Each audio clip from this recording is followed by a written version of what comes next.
Praise the lord. ఈరోజు మీకోసం జీవం గల దేవుని మాట 95వ కీర్తన 7వ చరణము. నేడు మీరు ఆయన మాట అంగీకరించిన ఎడల ఎంత మేలు. ఈ వచనము ఒక హెచ్చరికను మనకు తెలియచేస్తుంది. దేవుని మాటను అంగీకరించటము, దేవుని మాటను వినటము, ఆ మాటకు విధేయత చూపించటం అనేటువంటిది మన జీవితములకు ఎంతో మేలు అనేటువంటి సంగతిని కీర్తనాకారుడు తెలియచేస్తూ ఇశ్రాయేలీల యొక్క హృదయ కాఠిన్యమును గురించి మాట్లాడుతూ ఉన్నాడు. ఈ మాట ఎందుకు చెప్పాడంటే, అరణ్యంలో ఇశ్రాయేలీలు ప్రయాణము చేస్తూ దేవుని కార్యాలను చూశారు. వారు ఐగుప్తులో నుంచి అరణ్యము గుండా వాగ్దాన భూమికి నడిచి వెళుతున్నప్పుడు దేవుడు వారిని అద్భుతముగా కాపాడాడు, భద్రపరిచాడు, పోషించాడు. అయితే వారందరూ కూడా ఆయన మాటను అంగీకరించడానికి, విధేయత చూపించడానికి బదులుగా దేవుని మీద సనుక్కున్నారు. వారి హృదయాన్ని కఠినపరుచుకున్నారు. తద్వారా వారి యొక్క జీవితాల్లో దేవుని యొక్క గొప్ప ప్రణాళికలు, ఆశీర్వాదాలు అనేటువంటివి కనుమరుగైపోయాయి.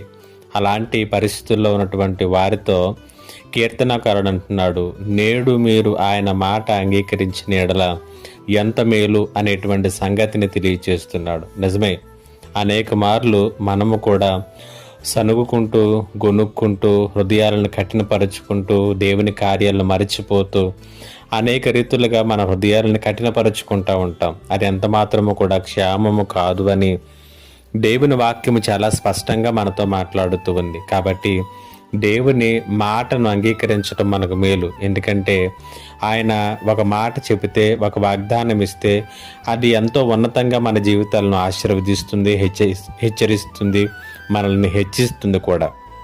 కాబట్టి ఈ మాటలు వింటున్నటువంటి నీ జీవితంలో ఒకవేళ ఎక్కడైనా దేవునికి అవిధేయత చూపించేటటువంటి మూలాలుంటే పెరిగి పారవేయి. దేవుడు నేను దీవించటం మొదలు పెట్టబోతూ ఉన్నాడు.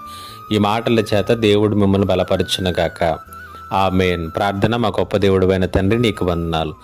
ఈ మాటల చేత ప్రతి ఒక్కరిని కూడా బలపరచమని యేసు నామములో అడిగి వేడుకొనుచున్నాను పరమ తండ్రి. ఆమేన్.